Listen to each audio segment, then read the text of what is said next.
Hello everyone, I am Satyam and in this video we will be covering the topic of Ajax in JavaScript, and this is the part 1 of that tutorial series. So guys, Ajax is a very popular concept these days. Ajax is used in many websites. Now what is Ajax I will tell you later, but you have I will give you an example first. You have seen some websites like suppose you are visiting the uh, Flipkart's website, or you are using Amazon, or you are using Facebook. So you will see that when you try to go down and to see some more content, then your page doesn't reload. There is no reloading of the page, but you get the new content every time you go down in the JavaScript in the website. So you get new content, you see some kind of loading there, but the page doesn't reload. Why? This is all because of the Ajax. Because there are basically two types of JavaScript. First one is synchronous and other one is asynchronous. So asynchronous JavaScript means that you can do any task, you can update the part of a page or anything like that just by using a simple just by using Ajax calls. uh, like you can perform that a request, a server request, anytime when you are loading the page, or after that, or when the user scrolls down, you can do the that request, and after that you can show the result to the user.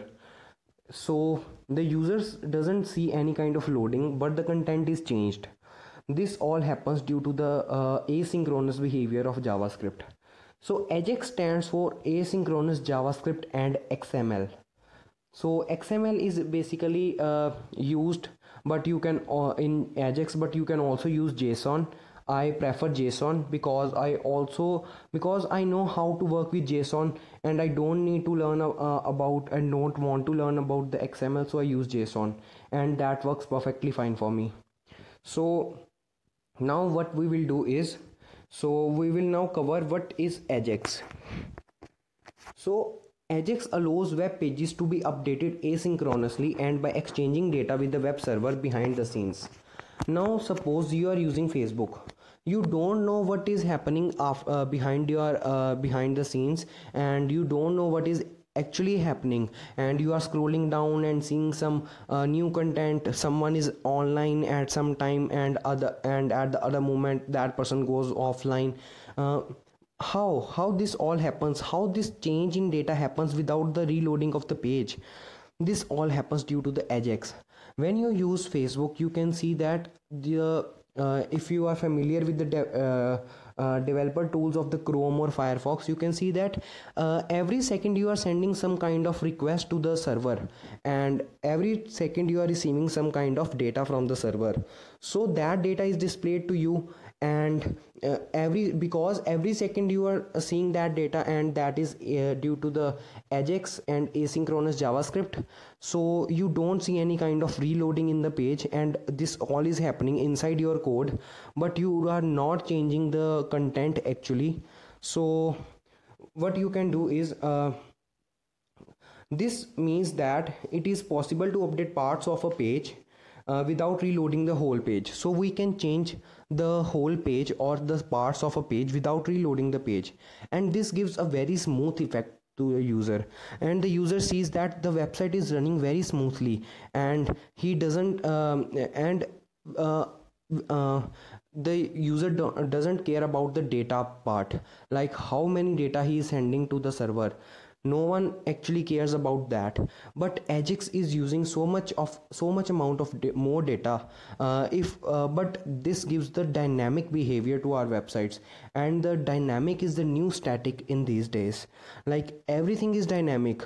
Like you are using Instagram, you are using Facebook, you scroll down, you don't get any page reloading, but your content is changed. So let's see with the help of a diagram. So this is your browser on the left hand side, and right hand side is your server. So if any event occurs, like you log into the Facebook, or uh, click is an event basically, or something like that, you create a object of the XML HTTP request type.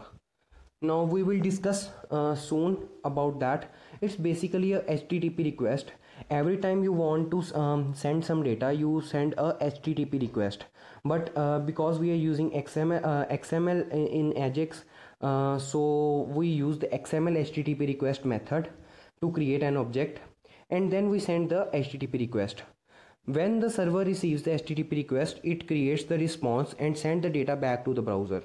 When the browser receives that data, then the browser processes that data without even loading the page, and the page content is updated. So this is how the Ajax actually works. So let's see, this is a simple demo. I have created a simple HTML web page. First is the HTML tag, then the body, then I have use the div element. So in the div element I have given the ID of demo, and then created a h2 tag, and after that I have created a button, and on which I have applied a event on click. On clicking that button, the load doc function will run, and the doc function is defined in the script part. You can see that this is the basic structure of a web page. First comes the HTML part, and then there are some styling part, and after that the body, and in the end there is the JavaScript. In some cases we use JavaScript on the top, but in that case, if we want to load our JavaScript before the HTML content, then we do that, but in most of the cases we use JavaScript in the end. So after that I have created a function load doc, which is creating a new XML HTTP request object, and that object is just created. And after that, on ready state change is a method of that object. So xhttp dot on ready state change, I call a function. If this dot ready state equals to 4, and this dot status equals to 200, then document dot get element by id demo dot inner html equals to this dot response text. Now this is a very long line of code, but I will try to explain half of that in this video and the another half in the other video. We will just focus on the if part in this video. So we will be covering the before the if part actually. So what we do is we check the state of the page, like if the page is loaded correctly. Yes, if it is loaded, and if its status is 200 means that okay means that the web page is loaded normally, and we can now use our we can use now Ajax to change the content. So after that, document dot get element by id. This is something that you don't know till now. Document is basically JavaScript is basically based on the DOM, that is document object model. So DOM is DOM uses the document object, and the document object has many methods, and the get element by id is one of the methods of the DOM object. And then I am calling the demo id, and so you can see above that in the starting of my code I have used a div and given that div id of demo, and dot inner html gives me access to change the inner content of the html. So this dot equals to this dot response text. So this dot response text is the response given by the server, and so we can then change the actual content of the HTML by clicking the button. So this is it for this tutorial. I know you are very confused at this time, but watch the part 2 of that Ajax video so that you can learn what is actually happening behind the scenes with all the function definitions and the methods. So Thank you guys for watching and stay tuned with the Unacademy for more videos, and you can get the full source code at the following link.